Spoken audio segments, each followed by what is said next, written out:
네, 아직 요 뒤로 석정마을까지 연결해야 되는데, 저쪽으로요? 네. 근데 아직 고덕신도시 공사가 완공이 안 돼서 한 2년 더 보는데 지금. 2년 더 있어야겠던데 저거 다 뚫리고요? 네, 그렇죠. 저쪽으로 해서 뭐 어디까지 갑니까? 넘어가면은 이제 그 석정마을 지나서 송탄 IC 방향으로 갑니다. 연결돼 되는 거예요? 네. 수고하십시오.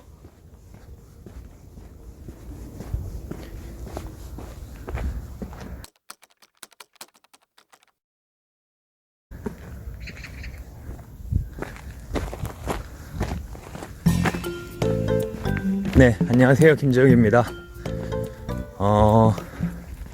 저는 지금 퇴근하다가 홈플러스 앞에 작년에 그 장당동 삼거리에 고가도로가 하나 생겼잖아요. 고덕신도시에서 연결되는. 네, 그 뒤쪽으로 해서 지금 이 도로 공사장 옆에 절개지가 있어서 조사를 한번 하러 나왔어요.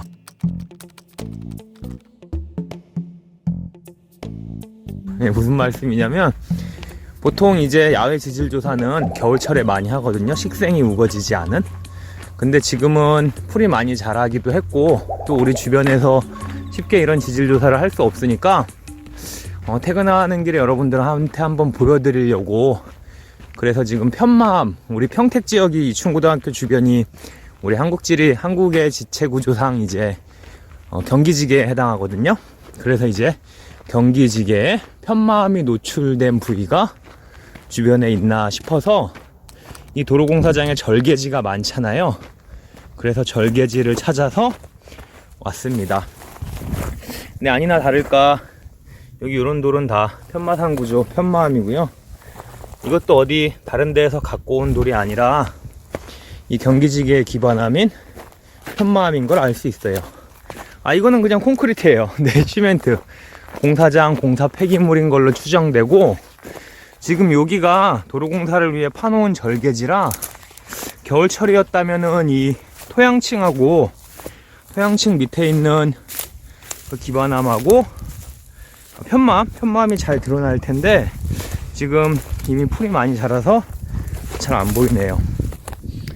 그래. 여기 지금 이 바닥은 기반암층까지 다 파서 더 이상 못 파 내려가서 이 경기지계 편마암이 드러나 있는 것 같아요. 네, 저런 건 이제 철분이 많이 산화돼서 붉은색을 띠는 거고요. 그렇죠. 도로공사의 기본은 이제 파 내려가는 거다 보니까 다른 데서 객토, 흙을 가지고 왔을 리 없고요. 이 지역에 이렇게 여기 부분 경기지계 편마암이 드러나 보이네요. 네, 가까워요. 저 여기 퇴근하는 길에 저 장당동 제라이빌 2단지 2차에 주차하고 걸어왔어요. 여기도 잘 보이네. 그래.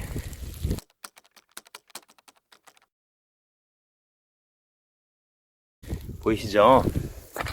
이 경기지계 지역은 지지난 시간인가요? 선생님도 얘기했다시피 시원생대 그 변성암의 가장 큰 종류인 편마암이 많이 분포하고요. 이런 건 조금 변성이 덜 된 편암 종류에 해당합니다.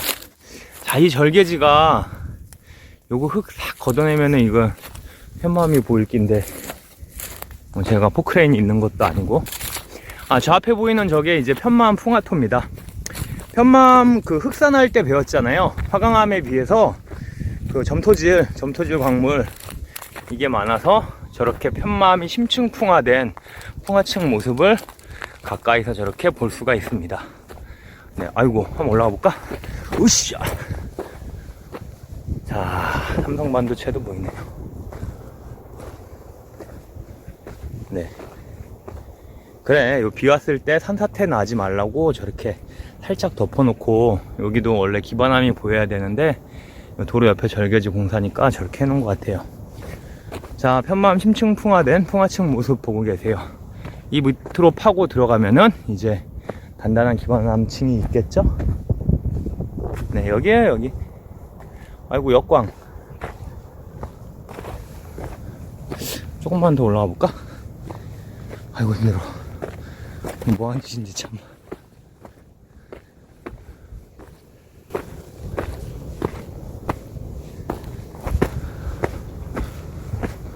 네, 우리 가까운데 이런 데 있는지 몰랐죠?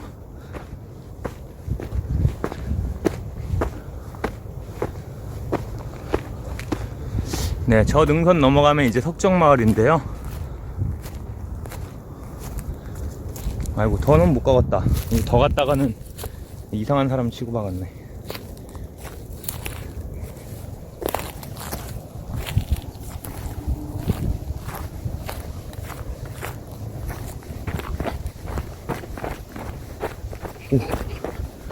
오. 오.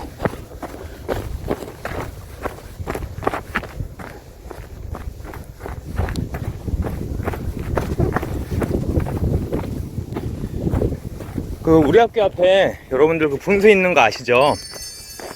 그 분수가 많은 학생들 지나다니면서 이런 분수가 왜 여기 있지?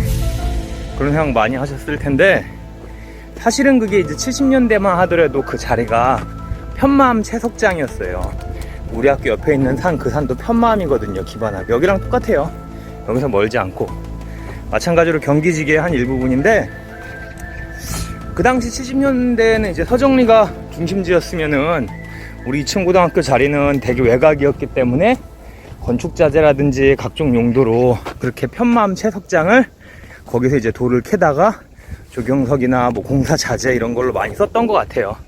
그래서 지금 나오죠. 지금 선생님이 74년인가 이게 5년인가 네, 우리 2층 고등학교 터 있는 자리를 찍은 항공 사진인데, 이 사진 보시면은 네, 채석장인 걸 알 수 있고요. 그래서 이걸 이제 채석장으로 활용하다가 인구가 많아지고 도시가 이제 커지니까 이충동 지역에 아파트 단지도 생기고 이 채석장이 되게 흉물스럽거든요. 그래서 이제 그거를 이제 덮은 거죠. 그래서 여러분들이 폭포물 분수 나오고 폭포물 떨어질 때 보는 그 바깥쪽 돌, 지금 사진 다시 보여드릴게요. 요거 이 사진은 사실은 돌은 아니에요. 그냥 뭐 돌처럼 보이게끔 이렇게 비슷하게 만들어 놓은 거고요. 저 뒷면 안쪽에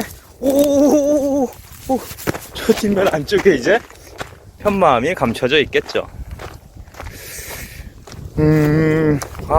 그래, 요거 좀 확대해 보자. 여기가 이제 딱 기반암층 고도인 것 같아요. 여기가 이 밑으로는 이제 안반이 심하니까 더 파내려가지 못한 것 같고, 이쪽으로 더 가볼까? 아까 거기.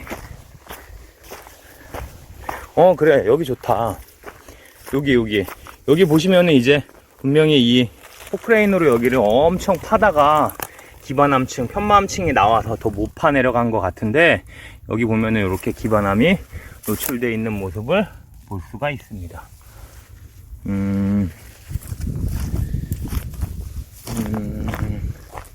네, 다시 이거는 공사 폐석 자재.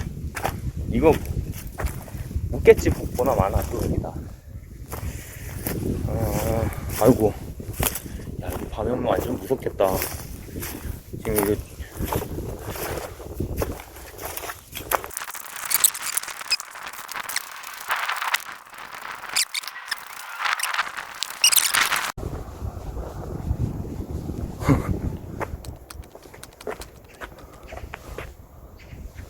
들어갈게요. 네, 23페이지입니다. 23페이지 한반도의 형성과 산지 지형 내용 계속 살펴보도록 하겠습니다.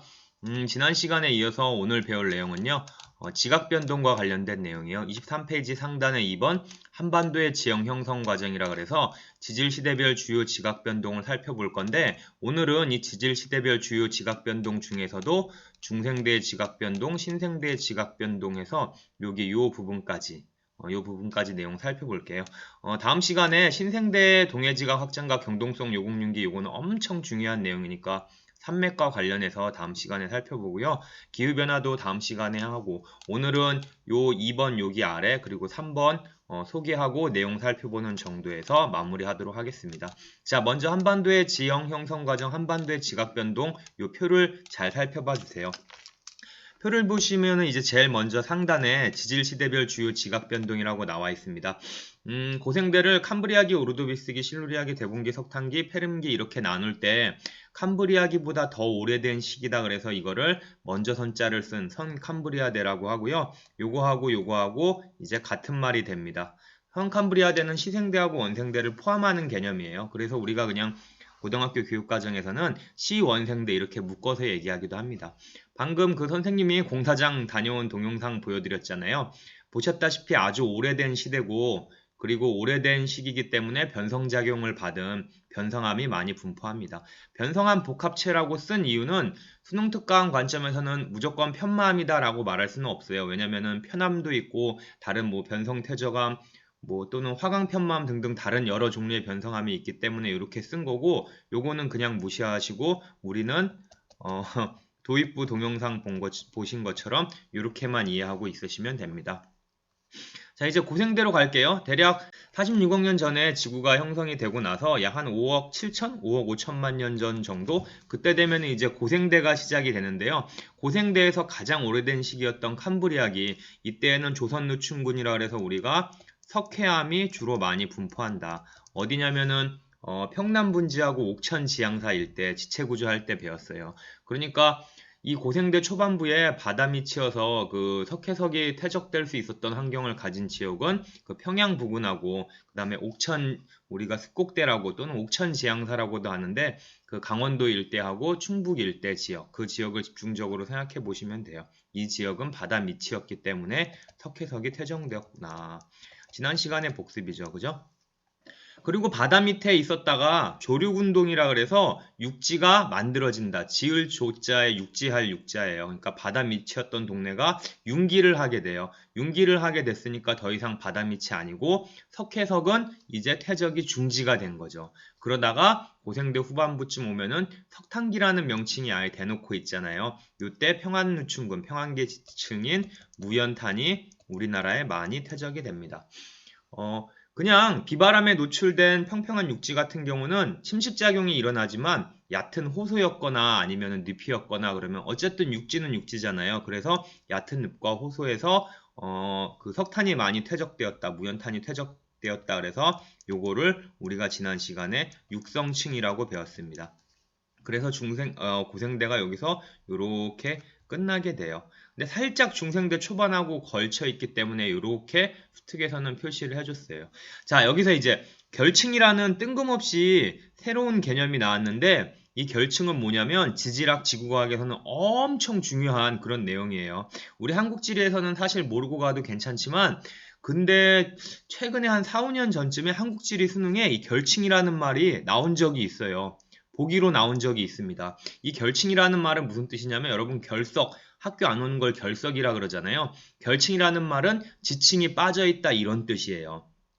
그래서 캄브리아기에서 오르도비스기 이때쯤 석회석이 퇴적됐고 바다 밑이었던 동네가 이제 육지로 변하게 되면서 지층이 쌓이지 않게 되었다. 그래서 결층이라는 결석할 때 그 결자를 써서 결층이라는 표현을 씁니다. 이제 과학 열심히 했던 친구들은 부정합이라는 개념 혹시 들어봤을 거예요. 지층 누중의 법칙이라 그래서 영국의 그 윌리엄 스미스라고 하는 진짜 지질학의 아버지 엄청 유명한 여러분들 처음 들어보겠지만 유명한 사람이 있어요. 탄광 광산에서 이제 일하는 노동자였는데 이 양반이 되게 똑똑했었던 친구인 것 같아요. 그 당시에 이제 산업혁명 당시에 이 윌리엄 스미스가 탄광에서 일을 하다가 그때는 이제 지질학이라든지 이런 개념 자체가 없었던 시대였잖아요.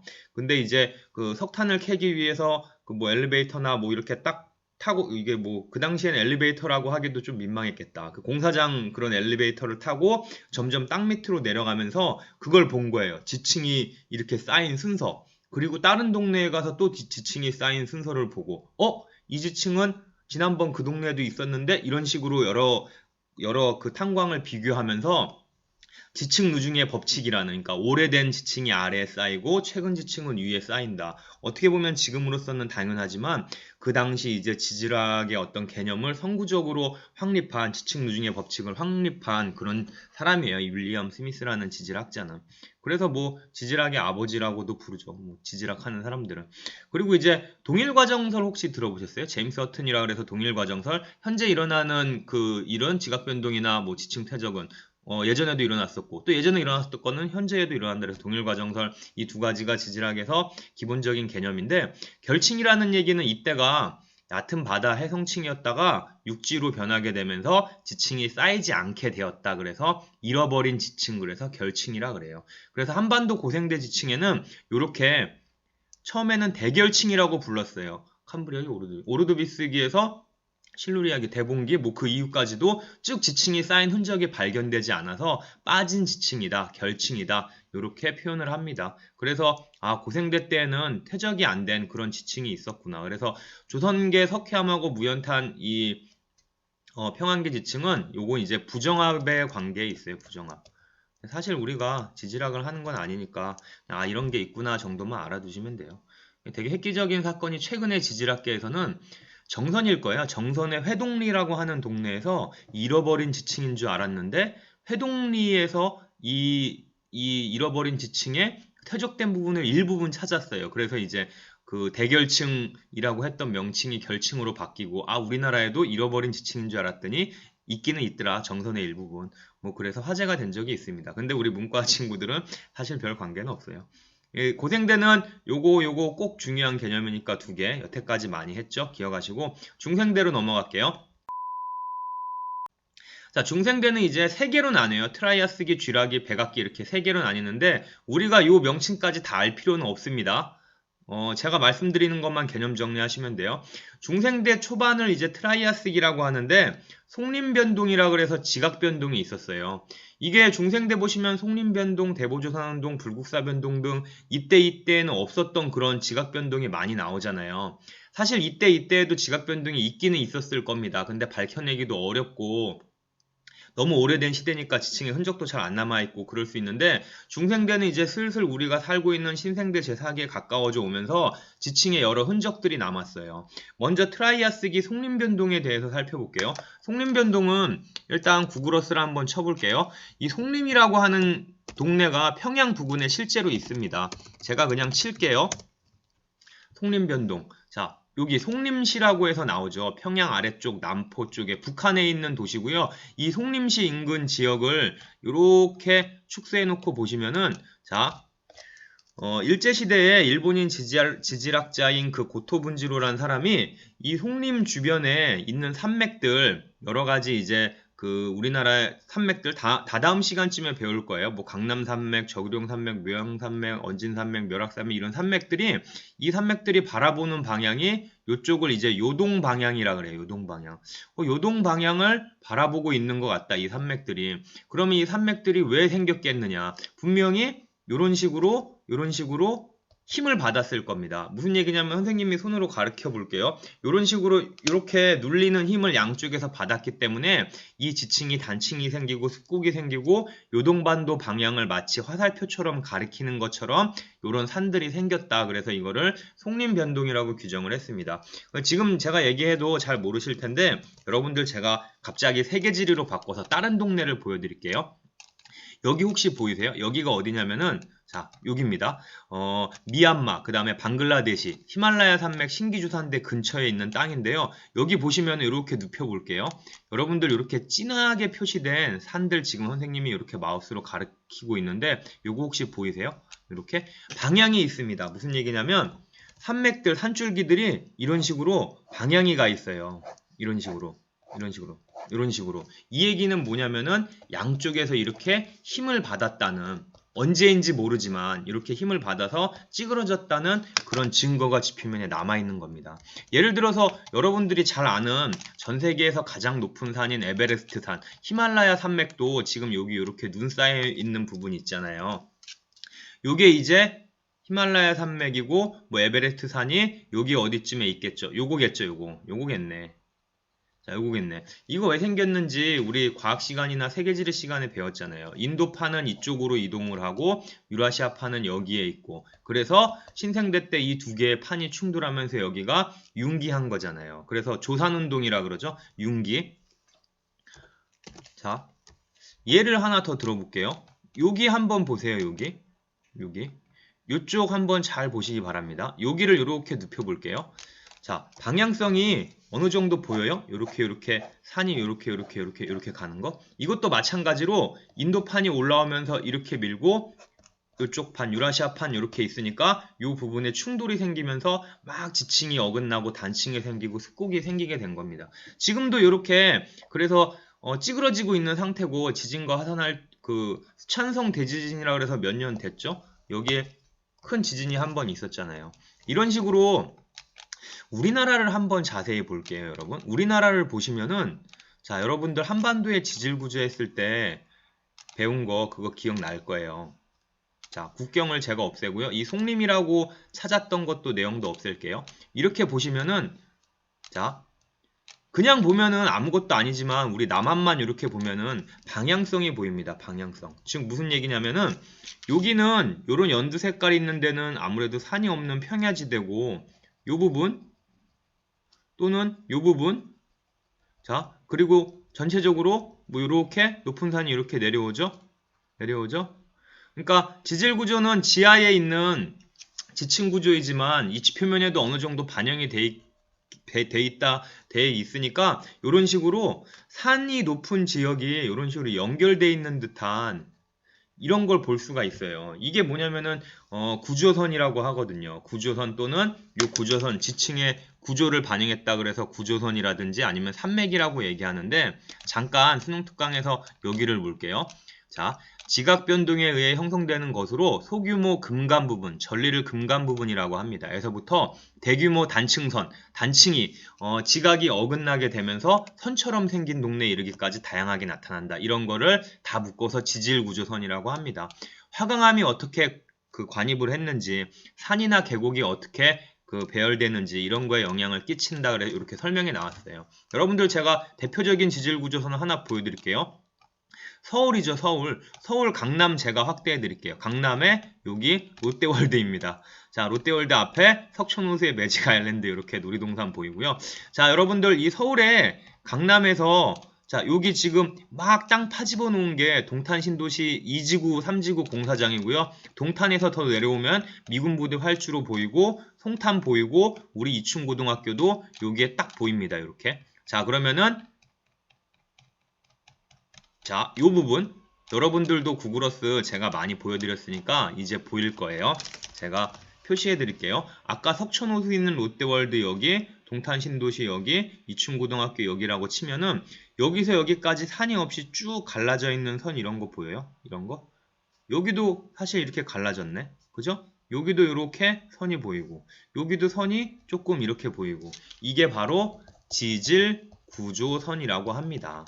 아마 이 지질구조선을 경계로 해서 이 지질구조선이 형성될 당시에는 지진이라든지 지각변동이 분명 활발했을 거예요. 지금은 일어나지 않지만 여러분들 몇 년 전에 수학력 시험 하루 전날에 지진 발생해서 수능 연기된 거 기억하고 있죠. 그 부분이 바로 여기인데 자, 여기도 한번 보세요. 제가 지질구조선을 표시해 드릴게요.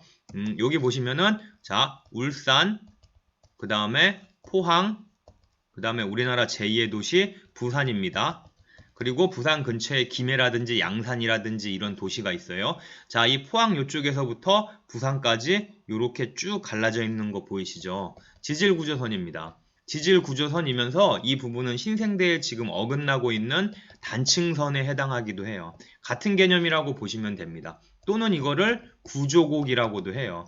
그러니까 이 위성사진이라든지 땅을 자세히 보면은 이런 식으로 이렇게 갈라진 부분, 이렇게 낮은 부분이 이렇게 연결된 부분 이런 게 드러나게 되는데 이런 걸 가지고 이게 옛날에 활동한 건지 지금 활동하고 있는 건지를 판단해서 사실 지진을 예측하는 건 좀 불가능하지만 그래도 다음번에 또 지진이 날 수도 있겠다 정도는 그래도 생각해 볼 수 있어요. 이 부분은 이제 지구과학에서 아주 유명한 양산 단층대, 신생대에 형성이 돼서 지금도 활동하고 있는 걸로 추정되는 그런 지질구조선의 한 종류였습니다. 그럼요.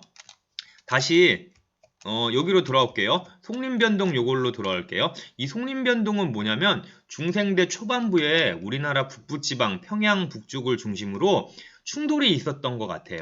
그러니까 양쪽에서 속림이 아까 여기였죠. 여기 요 일대를 중심으로 요렇게 그 찌그러진 충격의 힘을 받았던 것 같아요. 사실 고생대 때까지만 해도 그래도 지각 변동이 없었거나 우리가 몰랐을 수도 있거나 그러다가 중생대에 오면서 우리나라 북부지방을 중심으로 힘을 이쪽에서 미는 힘, 이쪽에서 미는 힘을 받게 되면서 지각이 찌그러지게 되고 이렇게 미는 힘을 받게 되면서 이 강남, 저규령, 묘향, 언진, 멸약 산맥들이 여기 있는 요동 반도를 바라보게 됐다. 그래서 요 산들을 요동 방향 산맥이라고 우리가 부릅니다. 이건 다다음 시간쯤에 부를 거예요. 이 고토분지로라는 지질학자가 평양의 송림 부근에서 이런 지각 변동이 한반도에 있었다라고 일제시대에 발표했기 때문에 그 명칭을 우리가 아직까지 송림 변동이다 이렇게 부르고 있습니다. 근데 송림변동은 사실 솔직히 말해서 우리 한국지리 시험에 많이 등장하지는 않아요. 왜냐면은 송림변동 자체가 중생대 초반부이기 때문이고 그리고 중생대 초반부 이 송림변동 말고 우리나라에 있었던 하이라이트 대보조산운동 이게 어마어마한 지각변동과 분명 지진이라든지 화산도 활발했을 거예요. 쥐라기의 대보조산운동이라고 하는 어마어마한 지각변동이 생기게 됩니다. 우리나라 그 송림변동이 있었던 평양 남쪽 부분부터 해서요. 저 남해안 끝까지 사실 지금의 일본을 능가할 정도의 그런 지진과 화산이 많이 있었던 게 대보조산운동입니다.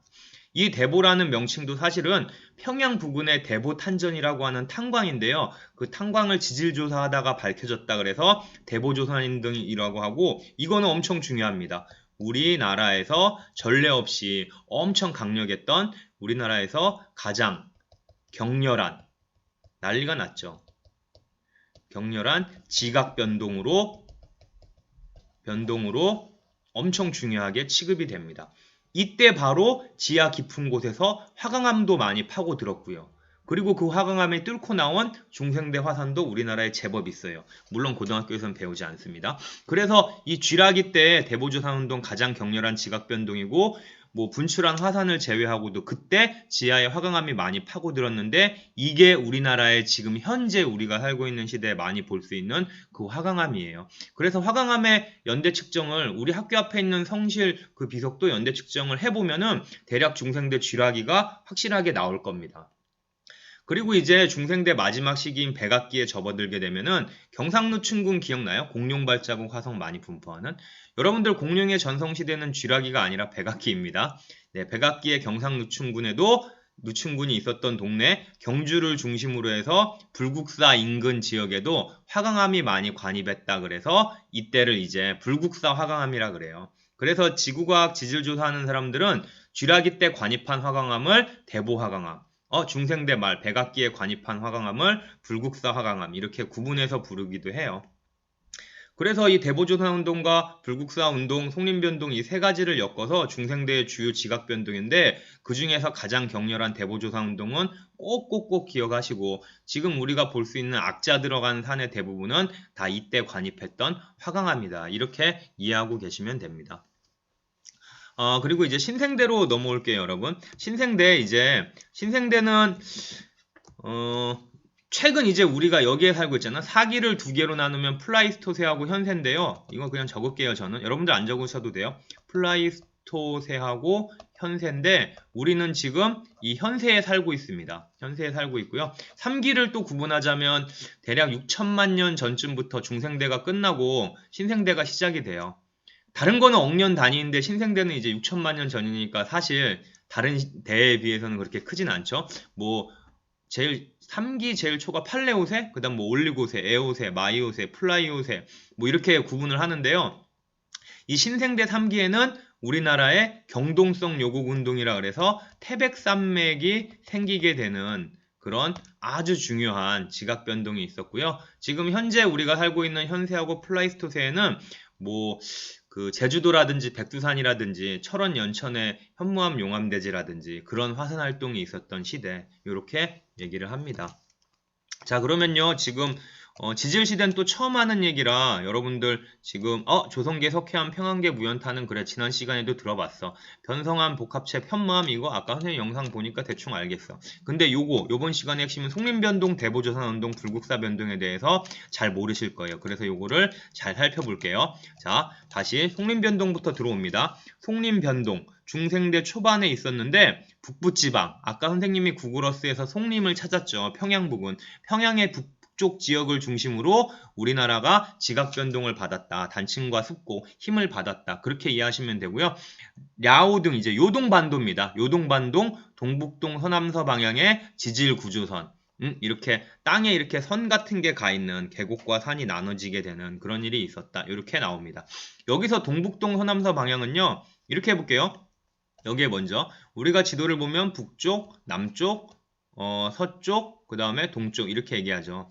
팔방위로 얘기할게요. 팔방위로 얘기하면은 북, 그 다음에 남, 그 다음에 동, 서면은 여기는 뭐라 그래요? 북동, 여기는 남동 이런 식으로 얘기하잖아요. 근데 12방위로 얘기해 볼게요.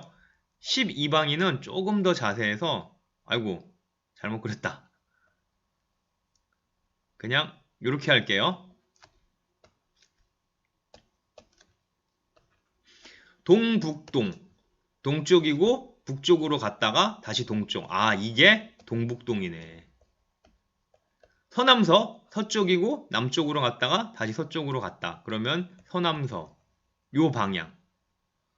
요런 방향으로 지질구조선이 형성이 되었다. 산과 계곡이 이렇게 배열되었다. 자, 요 동북동 서남서 방향 잠깐 다음 시간 거 다음 페이지 요 다음 시간에 배우는 우리나라의 산맥 분포 요거 볼게요. 여기 보시면은 요동반도를 바라보고 있다. 랴오둥 방향. 요동반도 그냥 이렇게 대충 그릴게요. 요동반도. 그러면 산맥 중에서 우리나라 산맥 중에서 강남, 저규령, 무형, 언진, 멸악산맥은 마치 화살표가 이렇게 요동반도를 가리킨다. 그래서 랴오둥 방향, 요동 방향 산맥이 되는 거고요. 요 방위를 12방위로 얘기했을 때 아이고, 에헤이, 죄송해요. 한쪽은 동북동 방향을 가리키고 한쪽은 서남서 방향을 가리킨다 그래서 요거를 랴오둥 방향 산맥이라고 해요.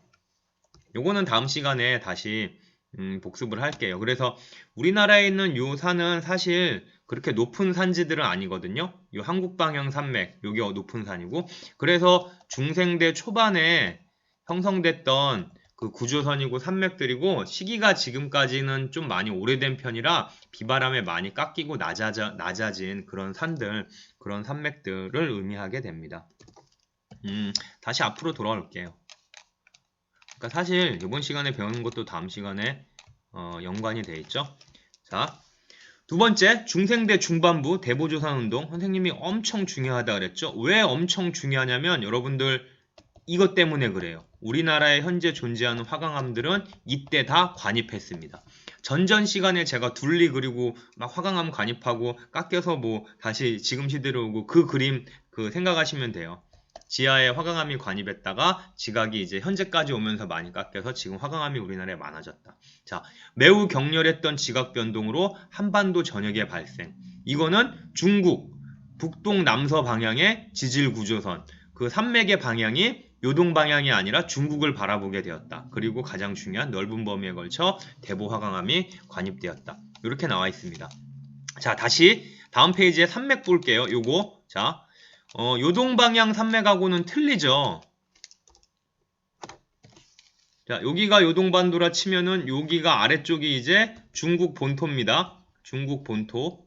그래서 자, 마식령, 광주, 차령, 노령, 소백산맥은 팔방위로 했을 때 요렇게 북동,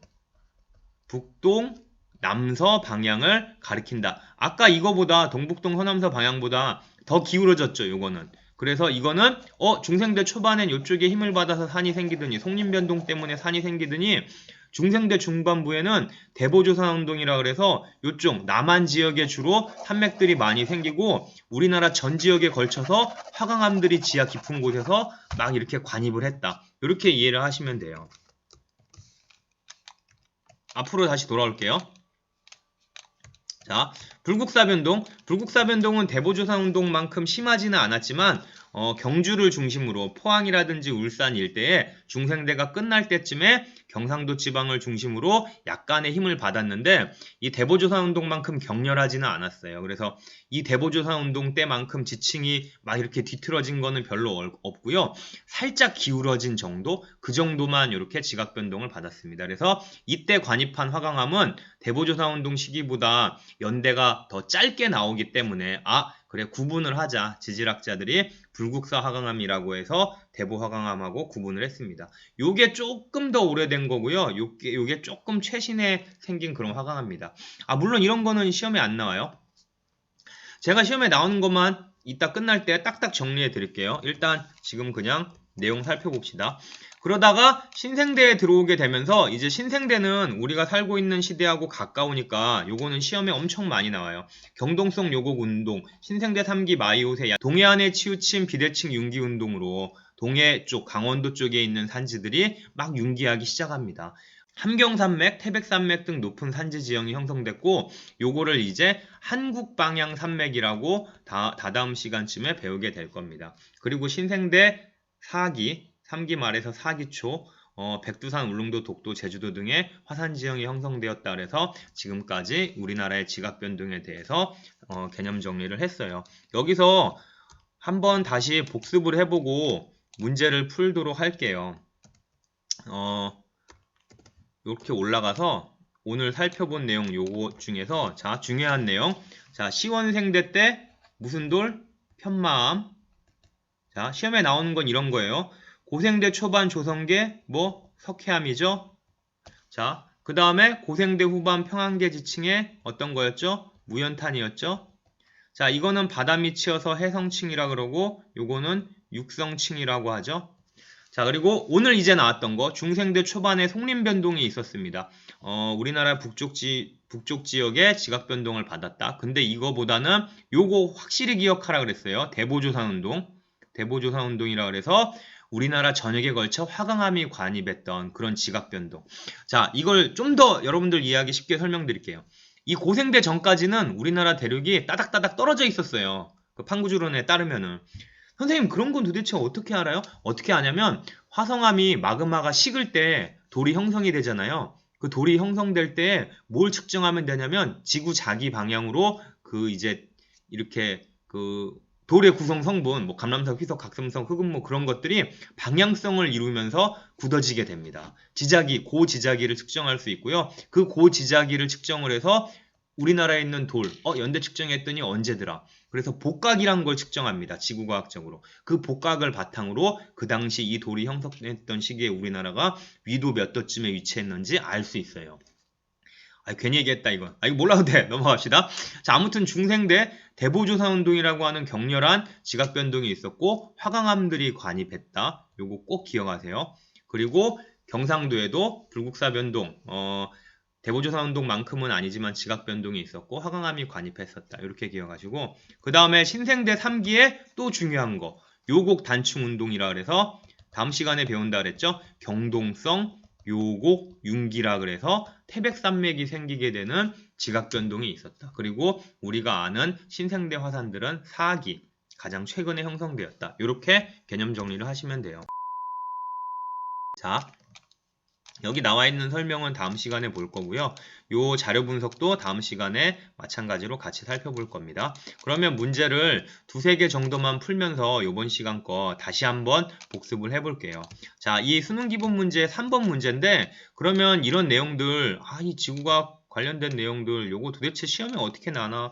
김지현 선생님 말 너무 어려워. 아니요, 제가 여러 가지 뒷얘기들은 많이 하지만 제가 마지막에 정리했던 거 그것만 기억하시면 돼요. 볼게요.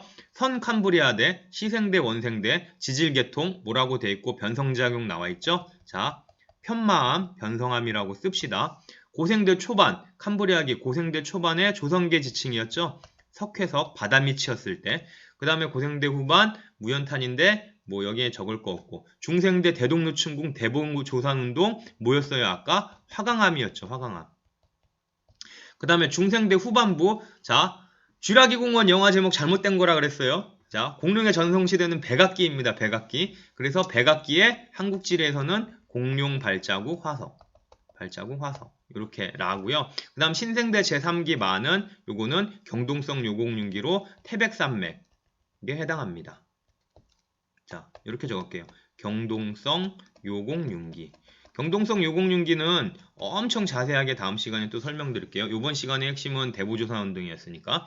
자, 먼저 볼게요. 가. 편마암은 금강산과 설악산. 악자 들어가는 산이네. 금강산도 풍악산, 화강암산이잖아. 주된 기반함을 입은다. 틀린 보기가 돼요. 자, 나는 해성층으로 석회석이 많이 매장돼 있다. 그지? 딱 이게 우리가 문과 한국지리 공부하는 수준이지. 정답은 2번이 되네요. 다 랴오둥 방향의 지질 구조선을 형성하였다. 기억나요? 여기가 랴오둥 방향이었잖아요. 송림 변동이 요동반도를 바라본다 그래서 틀린 게 되죠. 다시 얘기할게요. 한반도 그냥 대충 이렇게 그릴게요. 이렇게.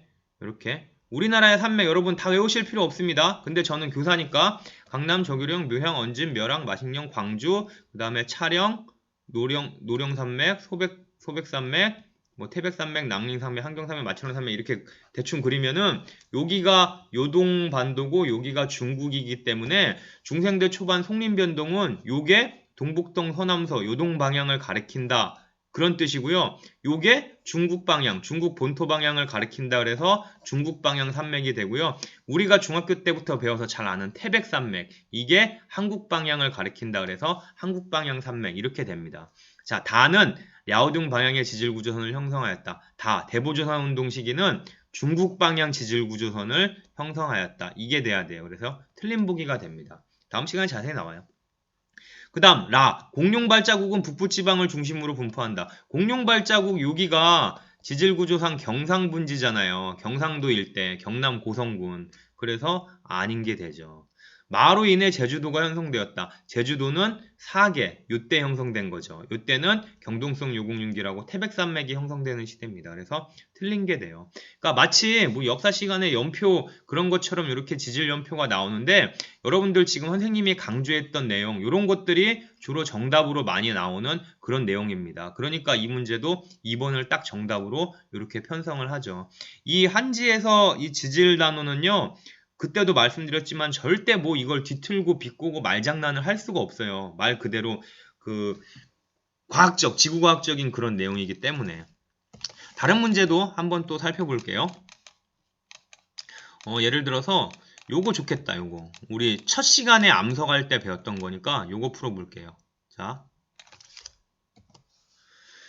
자, 가나에 제시된 박물관과 관련이 깊은 암석을 그래프의 A에서 고른 것은 가는 읽어볼 필요도 없어요. 공룡이 나오죠. 공룡 축제를 하는 곳은 우리나라 경상남도의 고성군이라고 하는 동네인데요. 이 공룡은 기억나요? 중생대 그 다음에 경상분지 지역에 있죠. 그래서 중생대의 경상분지 지역의 지층을 찾으면 됩니다. 이 문제는. 하지만 지층 속에서 오래도록 잠자고 있던 공룡은 화석을 바탕으로 만드는 조형물이 되어 우리가 위성을 떨치고 있다. 그 다음 나를 볼게요. 경북 문경. 전시지는 석탄과 탄광 그리고 탄광에서 일했던 사람의 이야기를 다루고 있다. 석탄이네? 그러면은 석탄에 대한 얘기. 자, 문경이죠? 문경이고 이거는 고생대 후반부 우리나라가 얕은 호수였을 때 육성층이었을 때의 무연탄, 즉 옥천습곡대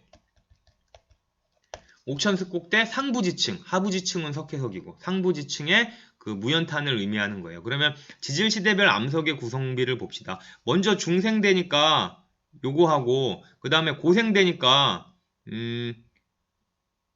중생대 여기도 있구나. 그냥 여기 이렇게 칠게요. 이렇게 정답 후보가 될 겁니다. 시원생대 들어가 있는 C라든지 신생대 D는 둘 다 정답이 안 돼요. CD 들어간 걸 다 제낄게요. 그쵸? CD. 그러면 정답은 1번이 되네요. 1번이 맞는지 한번 봅시다. 자, 제시된 박물관과 관련이 깊은 암석. 자, 경상분지 지층의 공룡 화석이니까 중생대 A에 해당하고요. 퇴저감, 2암, 4암, 여감 이런 거겠네. 그 다음에 고생대의 무연탄 옥천습곡대니까 석탄. 그래, 나무가 얕은 호수에 퇴적이 되면 석탄으로 오랜 세월 지나면 열과 압력을 받아서 변한다 그랬어. 퇴적함. 그래서 1번이 정답입니다. 자, 여기서 이제 선생님 오늘 배운 내용 보니까 경상분지 지역에 아까 불국사 변동이라고 있었잖아요. 그러면 불국사 변동도 대보조선운동과 더불어서 불국사 화강암이 관입한 것 같은데, 그러면은 이거 정답이 중생대 화성암 되지 않나요? 그거는 안 돼요. 왜냐면 화강암이 정답이었다면은 요런 게 안 나오고 악자 들어가는 산, 돌산 그런 걸 예시로 제기했어야 되고요. 이 중생대 화성암 이 알파벳 이 부분은 대부분 다 대보화강암을 가리키는 거예요. 불국사 화강암은 사실 우리나라의 그 양이 대보 화강암에 비해서 많지는 않습니다. 혹시 그 1등급 노리는 친구들, 우리 심화학습 할 친구들 의문을 가질까봐 제가 잠깐 이 얘기는 해드렸어요. 정답은 1번이 됩니다. 자, 그래서 이번 시간에는 이 한반도의 주요 지각 변동에 대해서 살펴봤는데요. 이번 시간에 가장 중요한 거는 중생대 대보조선운동 화강암이 관입되었다 이 내용이고요. 우리나라의 산맥을 할 때 이 송림변동과 대보조선운동, 불국사변동은 제가 다시 한 번 더 설명을 드릴게요. 다시 한 번 더 요약을 해드릴게요.